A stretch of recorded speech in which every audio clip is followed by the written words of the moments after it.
Viewers, আসসালামু আলাইকুম। আশা করি সবাই সুস্থ আছেন, ভালো আছেন। আবারও আপনাদের মাঝে নতুন একটি ভিডিও নিয়ে হাজির হয়েছি। আর ভিডিওটির বিষয় হলো, এখন শীতকাল, আর এই শীতকালে আপনার হাঁস মুরগিতে একটু বেশি রোগ হয়। এর জন্য আমি আমার মেডিসিন ডোজটা প্রায় এক সপ্তাহ অথবা 15 দিন পর পর চালিয়ে যাচ্ছি। আর আপনাদের মাঝে সেই তথ্য অথবা টিপসগুলো আমি শেয়ার করব। আশা করি আমার সাথেই থাকবেন আর পুরো ভিডিওটা না টেনে দেখবেন। আশা করি উপকৃত হবেন। বিশেষ করে আমি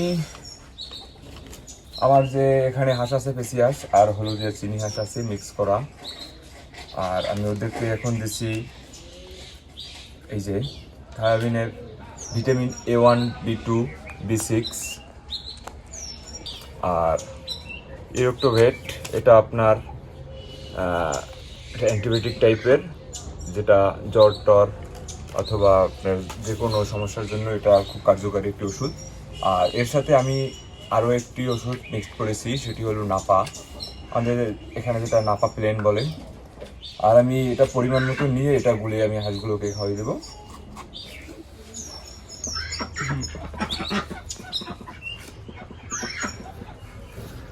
একত্রিত করে গুলিয়ে দিচ্ছি, আর আমরা সিরিঞ্জি করে এগুলোকে হাঁসকে প্রতিটি হাঁসকে খাওয়াই দেবো। এটি খাবারের সাথে দিতে পারতাম, কিন্তু আসলে না দেওয়ার কারণ হলো ওরা এই ওষুধটা দেওয়ার পরে আর ওই খাবারগুলো খাচ্ছে না, যার কারণে আমার এই সিরিঞ্জ দিয়া ওদেরকে খাওয়াই দিতে হচ্ছে।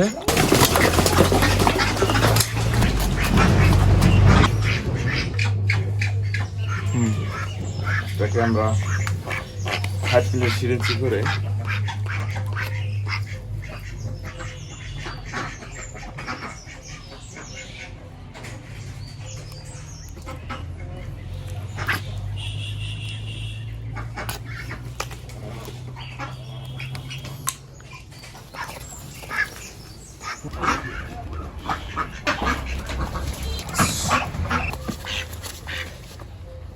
ঘরোয়া খাবার খেয়ে ওদের বেশ শক্তি হয়েছে, একটু ছটফট বেশি করতেছে।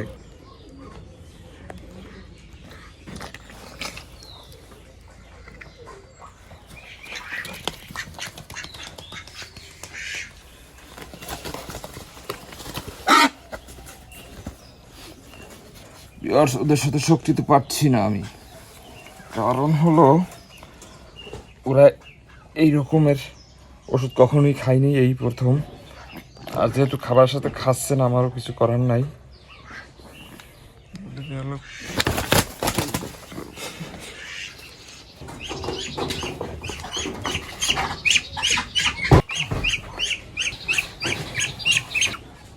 এটি একটি বাচ্চা হাঁস, চিনি হাঁস, আর এটি মেল হাঁস। এটা আমি নতুন নিয়েছি, আর ওদেরকে 3 দিনের মতন কোয়ারেন্টাইনে রেখেছিলাম। আর আজকে ওদের এই আমার হাঁসের ভিতরে ছেড়ে দিচ্ছি আর ওষুধ খাওয়াই দিচ্ছি।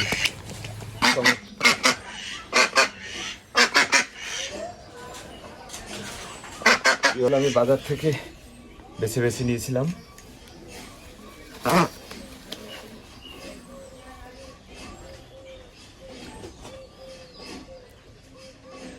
আমি আসলে বাণিজ্যিকভাবে হাঁস পালন করি না, তবে ভবিষ্যতে বাণিজ্যিকভাবে পালন করার খুব ইচ্ছা আছে, যার জন্য আমি পরীক্ষামূলক এই হাঁসগুলোকে এখন পালন করতেছি। ভিউয়ার্স, আমি প্রায় ওষুধ খাওয়ানো শেষ করেছি, আর আপনারাও পারেন আমার মতন, যদি আপনাদের বাড়ির আশেপাশে যদি কোনো ফাঁকা স্পেস থাকে, এরকম 2, 4, 5, 10টা হাঁস পালন করবেন। আর আপনার বাসার ডিমের চাহিদা প্লাস মাংসের চাহিদাটা পূরণ হবে। আমার এই ভিডিওটি যদি দেখে আপনারা উপকৃত হন, অবশ্যই চ্যানেলটি সাবস্ক্রাইব করবেন, আর আমার জন্য দোয়া করবেন যাতে আমি ভবিষ্যতে আরও বেশি করে হাঁস পালন করতে পারি। সো ভিউয়ার্স, আজকে এখানে এই পর্যন্তই। সবাই ভালো থাকবেন। আল্লাহ হাফেজ।